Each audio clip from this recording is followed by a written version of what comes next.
The HOA cop's voice cracked the air like a whip. "Step out of the truck, now!" His pistol shook in his hands as he leveled it straight at my son, Jason. Jason didn't flinch. His eyes stayed locked, calm, unreadable, the way only someone trained for war could be. My heart, though, nearly tore out of my chest. A man in a fake vest was pointing a gun at my boy on our own land. Before we dive in, comment which country you're watching from. Let's see how far this story travels. When I first bought this ranch outside Willow Creek, I thought I'd found freedom. 40 acres of cedar, pasture, and peace. A place where the loudest noise was cicadas in summer. A place where neighbors waved, not watched. For years, that's exactly what it was, until the HOA from the new development next door decided peace wasn't profitable. At first, it was petty harassment. Flyers shoved under my gate about non-compliant fencing. Letters claiming my barn was an eyesore visible from the road. None of it applied to me. My deed proved my land wasn't part of their HOA. But the board, led by Patricia Hall, kept pushing. Things got worse when Jason came home. He'd just left the military after years serving overseas. He wanted quiet, a place to breathe again to help me keep the ranch running. Instead, Patricia and her people treated him like a trespasser. They rolled out a new rule overnight, 55 plus community only. Jason was barely 30. Overnight, his presence was a violation. Then came Carl. He wasn't law enforcement. He wasn't even licensed security anymore, though his badge claimed otherwise. Carl drove a beat-up Tahoe marked HOA enforcement, wore a black vest stamped HOA cop, and strutted around like he had federal authority. I caught him taking photos of Jason's truck, writing fake citations, and even trying to peer through our barn windows. I marched straight into Patricia's office, slammed the stack of notices onto her desk, and told her flat out, "My ranch isn't part of your HOA. Call off your attack dog." Her smile didn't waver. "Carl is here to ensure the safety of the community. If your son causes disruption, we have every right to respond." My jaw clenched. "You don't have jurisdiction over me, and you sure as hell don't have it over him." She leaned forward, lowering her voice like she was confiding in me. "Maybe not legally, but perception is power, and right now, the perception is that your son doesn't belong here." That was the moment I knew this wasn't incompetence. It was deliberate. They were targeting Jason because he didn't fit their sanitized picture of community. And Patricia had unleashed Carl to do her dirty work. For weeks, it built like a storm. Jason caught Carl tailing him on the county road, blocking his way at the gate, muttering about rules. I warned Jason to keep his cool. He just smiled that quiet soldier's smile and said, "Dad, I've seen worse than wannabe cops." But Carl didn't back off. He escalated. And the day finally came when he stepped onto my gravel drive, weapon drawn, shouting at Jason like this was his jurisdiction.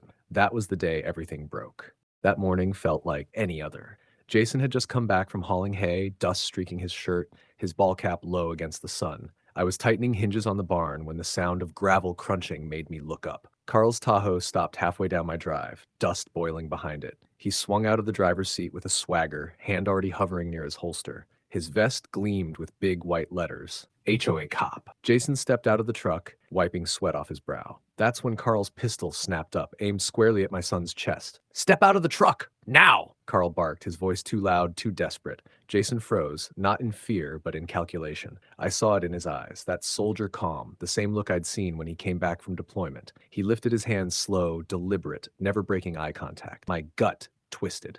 "Carl, put the damn gun down," I shouted, moving toward them. He ignored me. "This man is a violation. He's not allowed on this property. He's a threat to the community. I'm detaining him under HOA authority." HOA authority? My blood boiled. There is no such thing. Texas Penal Code 37.11 is crystal clear. Impersonating a public servant is a felony. Carl had just crossed that line in front of witnesses. Jason's voice cut the air, steady as stone. "You don't want to do this, Carl." Carl sneered. "You think I'm scared of you? Rules are rules, and people like you, young, reckless, don't belong here." Jason tilted his head slightly, that half smile I knew well. "Buddy, I've had real guns pointed at me by people who knew how to use them. You're shaking." Carl's hands trembled, just enough for me to see. His trigger discipline was awful. Finger on the trigger, safety who knows where. One twitch, and this lunatic could kill someone. "Drop the weapon, son," I warned. "That's a federal crime you're committing. You're trespassing, armed, and impersonating law enforcement." Carl snapped his eyes at me, rage twisting his face. "Shut your mouth, old man. You've let this punk stay here long enough. I'll fix it myself." Jason moved like lightning. Before Carl realized it, Jason sidestepped, disarmed him, and twisted the pistol out of his grip with a move so fast my eyes barely followed. Carl stumbled, clutching his wrist, eyes wide like he'd seen a ghost. What the hell are you?" Carl spat. Jason didn't answer. He just leveled his gaze, calm and cold, Special Forces, you just pulled a gun on the wrong man. The silence was heavy, broken only by Carl's ragged breathing. His tough guy act had cracked, his vest suddenly looking cheap and hollow. Jason kept the pistol pointed low, finger nowhere near the trigger. Professional, controlled. I pulled out my phone, recording everything. Carl, you're done. You just committed criminal trespass, animal cruelty last week, and now aggravated assault with a deadly weapon. That's prison time. Carl tried to puff up again, but the tremor in his hands gave him away. Jason stepped closer, voice sharp enough to cut steel. Leave, now, before the sheriff gets here and drags you out in cuffs. Carl's bravado collapsed. He backed toward his Tahoe, muttering, "This isn't over." Tires spun, gravel sprayed, and he tore off down the road. Jason ejected the magazine, cleared the chamber, and handed me the pistol. "Dad, that guy's dangerous. He's not going to stop." I nodded, my chest tight. Then it's time the sheriff knows everything. No more warnings, no more giving them the benefit of the doubt. It's war now. And with Carl's pistol still warm in my hand, I knew we had the evidence to bury the HOA's little empire once and for all. If you're enjoying this HOA story so far, like and subscribe, because the story is only going to get better. The silence after Carl sped off didn't last long. By dusk, the sheriff's office was at my gate. Once I handed over Carl's pistol and the footage Jason pulled from his dash cam, the deputies went to work. Deputy Waters walked the property with a measured calm. "We'll take your statement, collect that evidence, and we'll get the footage cataloged," he said. "If he's been drawing a weapon unlawfully, impersonating, trespassing, that's a big problem." I watched him as if he were a surgeon, and the truth a wound to be cleaned. Jason stayed close but quiet. The investigation moved faster than any of us expected. Within 48 hours, the sheriff had interviewed half a dozen neighbors. One had snapped a photo of Carl's vest months earlier. Another neighbor produced a printout of a security-style incident log Carl kept in his truck. Dates, plates, observations about under 30 guests. When deputies served a search warrant on Carl's Tahoe, they found the prop badge, a stack of HOA violation forms with forged signatures, and a burner phone loaded with surveillance photos and voice memos. The prosecuting attorney charged Carl under multiple counts: unlawful impersonation, possession of law enforcement paraphernalia, criminal trespass, unlawful carrying, brandishing of a firearm in a threatening manner,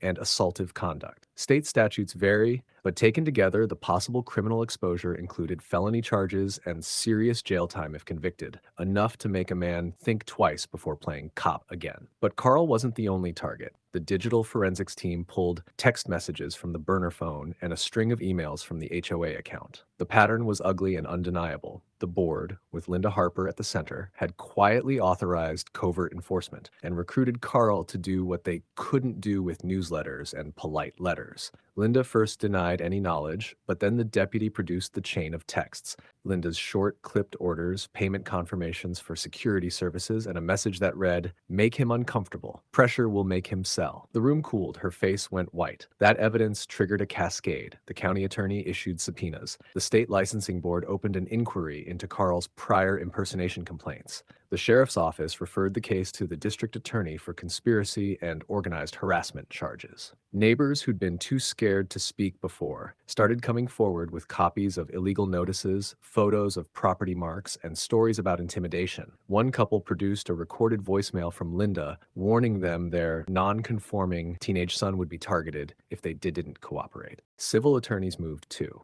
A class action complaint was filed on behalf of affected homeowners for harassment, intentional infliction of emotional distress, and abuse of authority. I filed my own suit for aggravated assault with a deadly weapon, trespass, and punitive damages. The HOA's insurer tried to weasel out, but once the board's coordination with an unlicensed security liaison was public, the company backed the settlements to limit exposure. Results came fast. Carl pled guilty to impersonating an officer and unlawful brandishing. He received a multi-year suspended sentence, probation, and ordered restitution to several plaintiffs. Linda and 2 board members faced criminal charges for conspiracy and unlawful intimidation. Some pleaded out, others were indicted. The county revoked the HOA's conditional enforcement privileges, froze their accounts, and a judge placed the HOA under temporary receivership pending a full audit. In civil court, the plaintiffs secured a multi-$100,000 settlement for harassment, attorney fees, and punitive damages designed to make sure this never happened again in Willow Creek. Standing on my porch the first week after the settlements, Jason on the stoop, I felt something that wasn't relief so much as reset. The line had been drawn. The people who tried to use fear as a tool lost everything they built on lies. They thought they were above the law. They weren't. They learned the hard way that intimidation is cheap and accountability is expensive.